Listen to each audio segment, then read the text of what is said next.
Coach sir आम्हाला शिकवाल ना तुम्ही? हा चला मग शिकवतो की. मग शिकवा मग चला. काढा पत्ते. हा पत्ती पत्ती. हा 2 बायकांच्यात क्रिकेट खेळतात का कधी? हा? अगं बाई हो. मला टीम पाहिजे टीम. हो. मला अजून बायका लागतील. आ?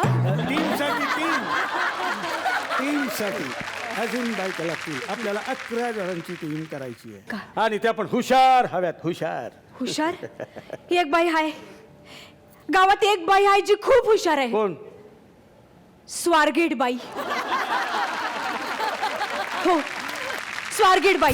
निषेध आहे माझा, निषेध आहे. बंद करा हे सगळं. निषेध बंद कर. निषेध आहे म्हटलं ना, निषेध आहे. बंद कर, बंद कर. निषेध आहे माझा.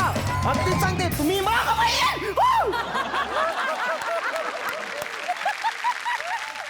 फ्लॉवर फ्रीज मध्ये का नाही ठेवलं हे? मी फ्लावर नाही, मग कोण आहे? मी हिची फ्रेंड रोजी. रोजी बटर रोटी. आणि हे कोण आहेत? कुणीही का असे ना तुम्ही, हा हे बघा, तुम्ही जर म्हणालात की मी मंडळाचा अध्यक्ष आहे तरीही मी वर्गणी देणार नाही. वर्गणी मागायला ना आलोय. नाही म्हणजे नाही. मग काय मागायला आला तुम्ही? हा कोथिंबीर. कोथिंबीर मागताय माझ्याकडे? कोथिंबीर किती महाग झाली आहे ना. अक्कल आहे? कोथिंबीर मागताय तुम्ही माझ्याकडे? नीट ऐका ना. नेट पाहिजे आता तुम्हाला. नेट पाहिजे. वा रे वा. नाही नेट नाही, हॉटस्पॉट आहे माझ्याकडे. काय? सोसायटीमध्ये म्हणतात मला हाच आपला हॉटस्पॉट आहे. ऐकून घ्या माझं. आपण की नाही गावामध्ये एक महिलांची क्रिकेटची टीम करायची आहे. त्याच्यात तुम्ही खेळणार का? हो आवडेल मला. पुरुषांना धडा शिकवलाच पाहिजे. हो, हो. बरोबर आहे तुमचं. पण माझी एक अट आहे. काय? नेतृत्व मी करणार. ते मॅच जिंकल्यावर आपण सगळ्यांनी करायचं आला बाबराव या गाण्यावर. काय? नेतृत्व असं करतो ना आपण. नृत्यत्व नाही, नेतृत्व. कॅप्टन मी.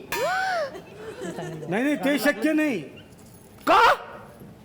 हे बघा कसं आहे ना, कॅप्टन म्हटलं की कंपल्सरी हेल्मेट घालावं लागतं. अगं बाई, मग मी नाही कॅप्टन. आम्ही पुणेकर हेल्मेट घालत नसतो कधीच. पण तरीही मी तुमच्या टीम मधून खेळणार म्हणजे खेळणार. वा. तर ठीक आहे. हा. उद्या सकाळी 5 वाजता सगळ्यांनी इथे हजर राहायचंय. उद्या सकाळी 5 वाजता कदम ताल. हा हिलाच करा पक्षीरक्षक. आता कोण कसं पाहिजे तुम्हाला? अशी पाहिजे आपल्याला महिला की धडाकेबाजी. तिच्या नजरेने एक एक जण आउट होईल अशी महिला पाहिजे. हाय हा अशी एक महिला हाय कोण? जिच्या एका नजरेनं सगळे घायाळ होतील. अशी एक धडाकेबाज महिला मला माहितीये. कोण? फारुळेबाई सातारकर.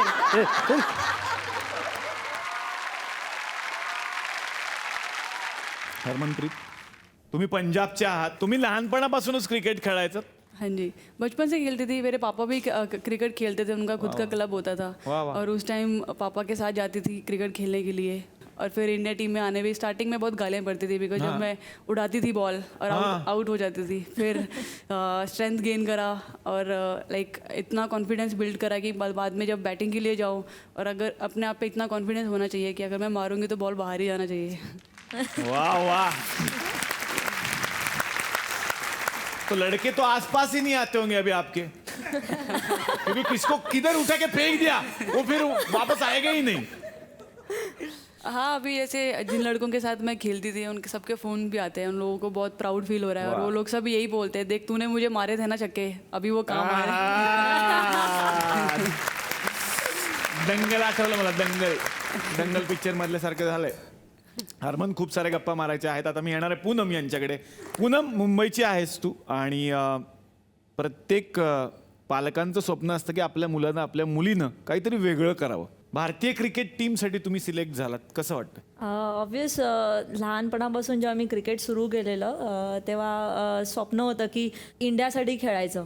नंतर जसं मी खेळत गेली लहानपणी मुलांमध्ये खेळायची. पहिलं गली क्रिकेट खेळत होती, नंतर 5 वर्ष मी मुलांमध्ये खेळली. अच्छा. त्याच्यानंतर म्हणजे तेव्हा वुमेन्स क्रिकेट माहितीच नव्हतं, त्याच्यामुळे मला ते इंडियाचं ड्रीम तसं लहानपणी नव्हतं. तर जेव्हा मुलींचं क्रिकेट एकच अकॅडमी होती माटुंगा जिमखानाला, तर तिथे मला दिसायला लागला की येस मुली पण आहेत, मुली पण खेळतात.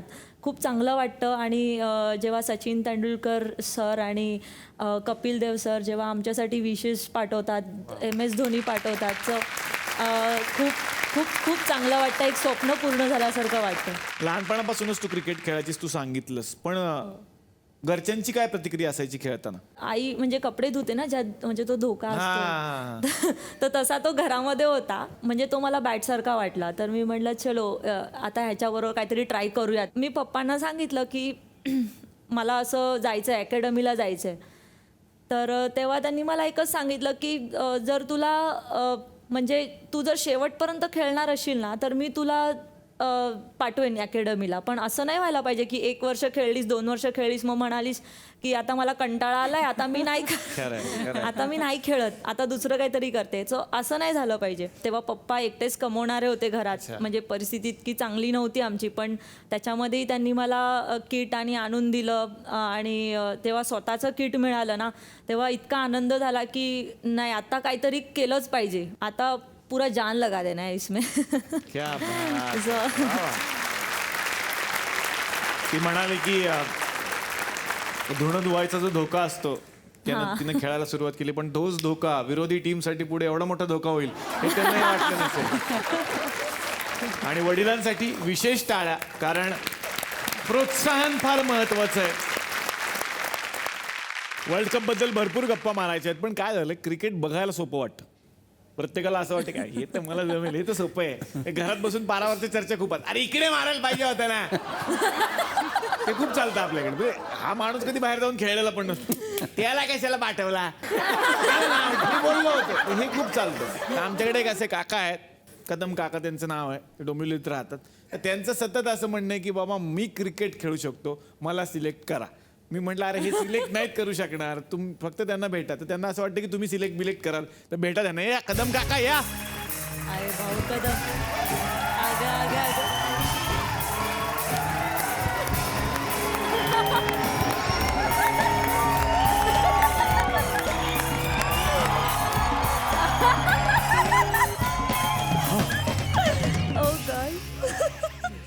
काय एवढं का करताय तुम्ही हे सगळं, कशासाठी करताय हे सगळं? मला क्रिकेटमध्ये जायचंय. हे बघा, हे हॉटेलात जाण्यासारखं सोपं नाही की मला ह्या हॉटेलात जायचं इडली सांबर खायला, मी कुठेही जाऊ शकतो. त्याच्यासाठी एक अभ्यास असतो, एक प्रशिक्षण असतं. मला आवड आहे क्रिकेटची, मी खेळतो ना. काय खेळता तुम्ही? हे क्रिकेट खेळत असतो तासन तास. कुठं? मोबाईलवर. मोबाईलवरचं क्रिकेट नाही, ग्राउंडवर क्रिकेट खेळता आलं पाहिजे. मग ग्राउंडवर जातो ना मोबाईल घेऊन. ग्राउंडवर मोबाईल घेऊन नसतं जायचं, ग्राउंडवर स्वतः तो खेळ खेळता आला पाहिजे तुम्हाला. अच्छा असं होय. तसं असतं ते. हा, हा. क्रिकेट विषयीची काही माहिती का आपण बघूया यांना. मला सांगा, यष्टी रक्षक कोण असतात? ड्रायव्हर आणि कंडक्टर दोघं. त्याच्यामुळे एसटीचं रक्षण होतं. ते नसती चोरी होईल एसटी, ते रक्षा करतात, म्हणून त्यानंतर एसटी रक्षक. थँक गॉड एक तरी बरोबर आलं. तुम्ही कुठे ठरवता? Wicket keeper.